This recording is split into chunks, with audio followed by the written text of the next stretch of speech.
A very pleasant day to all of you. I am Forester Richelle Legaspi. I'm an environmental science student from the University of the Philippines, Las Bañas. I'll be presenting our study on the willingness to pay of households for flood mitigation benefits from forest and agroforest ecosystems in Silang, Rosa Sub-Watershed, Laguna, Philippines. The Silang Santa Rosa watershed is among the sub-watersheds surrounding Laguna Lake. Generally, a watershed has two parts, upstream and downstream.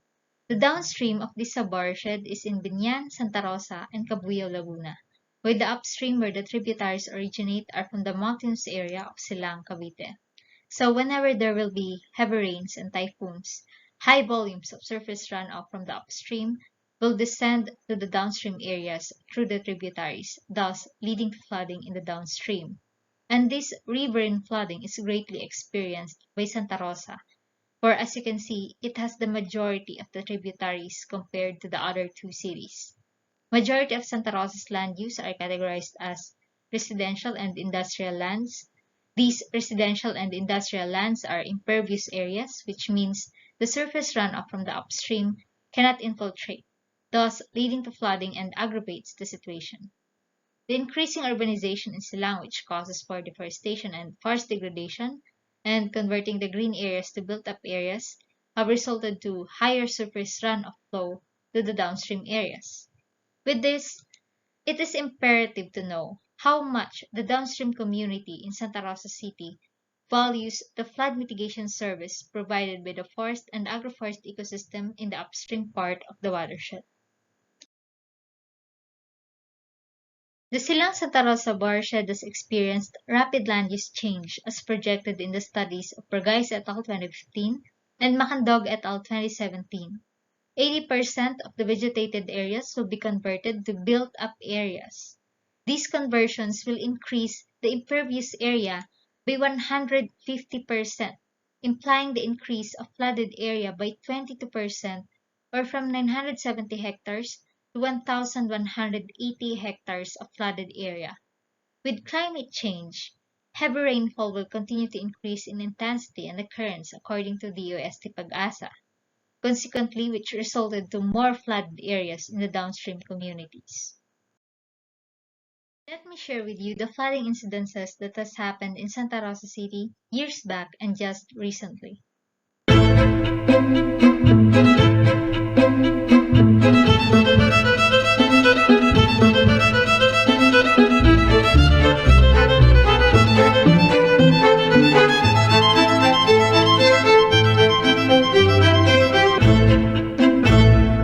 Before we answer that, let's trace the underlying cause of this problem. We are familiar that flooding is caused by conflicts of factors, but primarily by the land cover change causing deforestation, forest degradation, loss of green spaces, and agroecosystems. These pressures cause for the impairment of the provision of flood mitigating service, one of the ecosystem services produced by the forest and agroecosystem. According to the framework of Carandang et al. 2013, among the underlying causes that drive these pressures is the lack of market value of the ecosystem and its services. Lack of market value causes underappreciation of the ecosystem and the services that it can produce.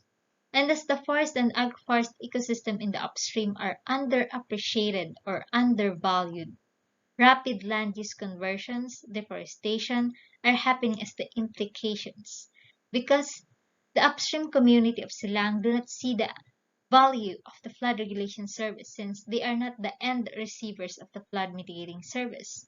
As such, considering that the flood regulation service is an ecosystem good that can be bought, the buyers of the flood mitigation service is the downstream Santa Rosa community, for they are the end receivers of the flood mitigation service, while the farmers upstream or Silang are the sellers.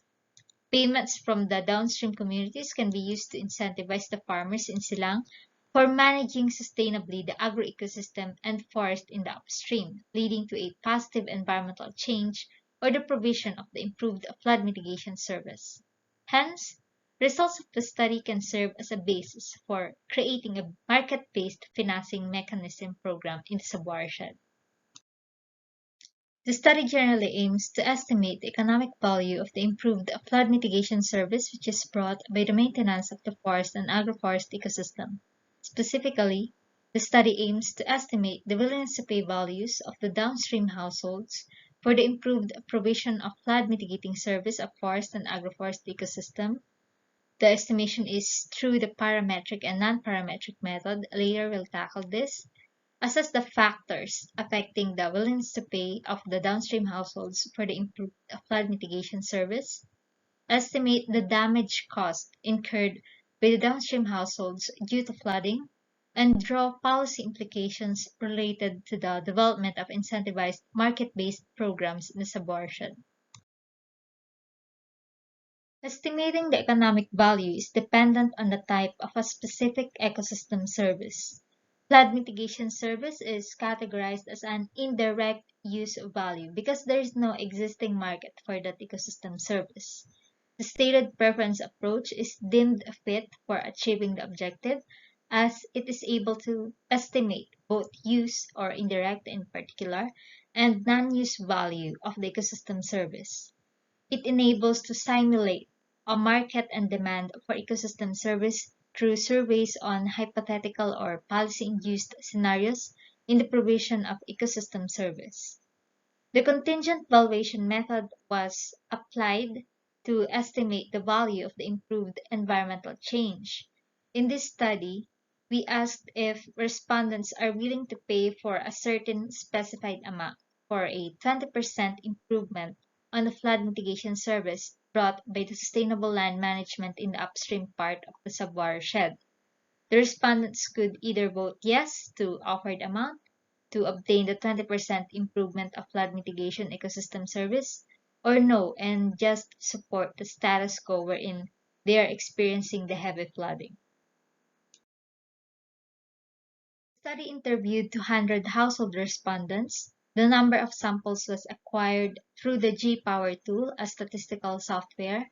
For the survey instrument, it consisted of the following: single-bound dichotomous choice format for the willingness to pay, knowledge, attitudes, and behavior of the respondents, and the damage cost incurred from flooding events experienced in the area. Two models were used for the data analysis. The parametric model, in which the willingness to pay value is influenced by the independent variables, usually the socioeconomic and the other relevant characteristics of the respondents, and the nonparametric approach that eliminated the distributional assumptions of data generating process. Logistic regression model was applied for the parametric approach, while Turnbull estimator was used for the nonparametric approach.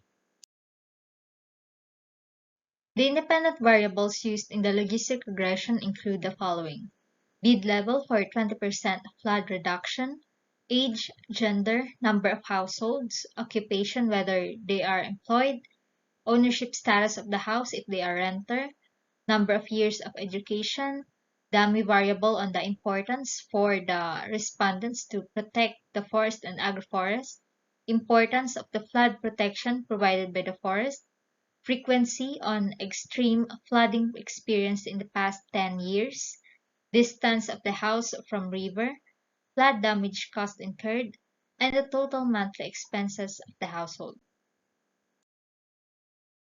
This slide shows the bid amounts and the respondents' willingness to pay per bid amount. Overall, about 39.50% of the respondents stated that they would be willing to pay for the Forest Ecosystem Service Improvement Plan. Among the reasons for paying were the protection provided from the improvement of the forest ecosystem services. They benefit from the forest ecosystem services provided by the sub-watershed, and they get satisfaction from contributing to the conservation of forest and agroforest. And lastly, for the future generations. While for the larger percentage of those who answered no, majority of the respondents reasoned out that they do not have enough money to contribute. Others include trust issues to the people who will manage the payment funds, and the thinking that this should be funded by the government. These not willing to pay responses could be due to higher chances on engagement in free rider behavior according to Tuan 2006. For the parametric, we have two models analyzed in logistic regression, simple bid only and multivariate. Both models are significant. Diagnostic for multicollinearity problem among independent variables was done and found to be non-existent. The significant variables affecting the probability of willingness to pay are the bid amount for both models and the frequency of flooding for the multivariate. The results suggest that as bid amount increases, the probability of willingness to pay decreases. Similarly, as frequency of flooding increases, the respondents are more likely to pay more for the watershed improvement program. The non-parametric result from the Turnbull estimator is shown in Table 3. The mean willingness to pay ranged from 297 pesos to 686 pesos. Using the results from the logistic regression, the mean willingness to pay was computed with protest bidders excluded in the analysis. For the simple legit model, the mean willingness to pay was estimated at 79 pesos per month or 953 pesos per year for those who voted yes only, and about 201 pesos per month or 2,412 pesos per year for all the respondents.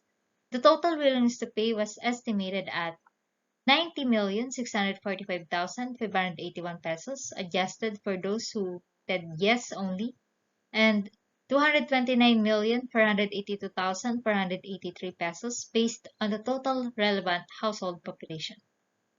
From the multivariate logit model results, the mean willingness to pay was estimated at 352 pesos per month or 4,220 pesos per year based on the total respondents. The aggregate or total willingness to pay was about 158,611,772 pesos per year based on those who voted yes only, and 401,548,790 pesos per year for all relevant household population.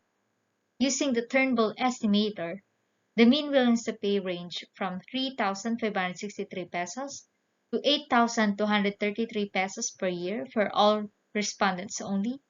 For the total household population, this translates to 339,064,921 and 783,454,302 pesos for the lower bound and upper bound estimates, respectively. In present value terms, at 10% discount rate, the total willingness to pay values for the parametric model range from 1,056,082,743 to 1,847,935,150 pesos over a 5-year period. In the non-parametric approach, the present value of total willingness to pay range from 1,560,383,197 pesos to 3,605,471,559 pesos for a 5-year period. On the other hand, the present value of damage cost incurred from flooding was also calculated for a 5-year period at 7,394,162,505 pesos. This shows that damage cost is greater than the willingness to pay, implying that it is more acceptable to support for the flood mitigation program through the improvement of the sub-watershed's ecosystem services. In conclusion, downstream households are willing to pay for the improvement in the flood mitigation service of forest and agroforestry in the upstream part of the sub-watershed. Nevertheless, there are relatively higher percentage of protest bidders among the respondents. The factors affecting the willingness to pay of households are frequency of flooding and bid level amount. Higher frequency of flooding influences the respondents to appreciate the importance of the ecosystem service. As expected, however, as bid amount increases, the probability of willingness to pay tends to decline conforming to the theory of demand. The projected damage cost was found to be higher than the willingness to pay values, implying that the flood damage cost can be avoided if the market-based incentive plan will be pursued. For the policy implications, the estimates and other information from the study can be used as reference or baseline information on the value of flood mitigating function of the forest and agroforestry.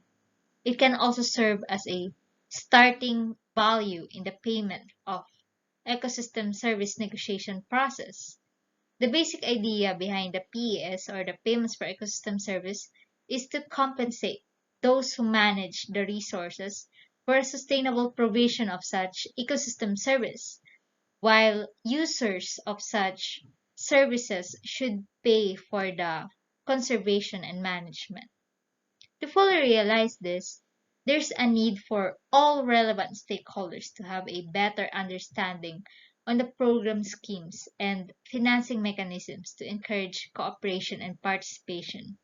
As there are many protest bidders, information education campaign is warranted to have a social inclusivity on the decisions for a comprehensively and sustainably planning and managing the subwatershed, to avoid inevitable trust issues, and for their awareness on the incentivized market-based programs to be promoted.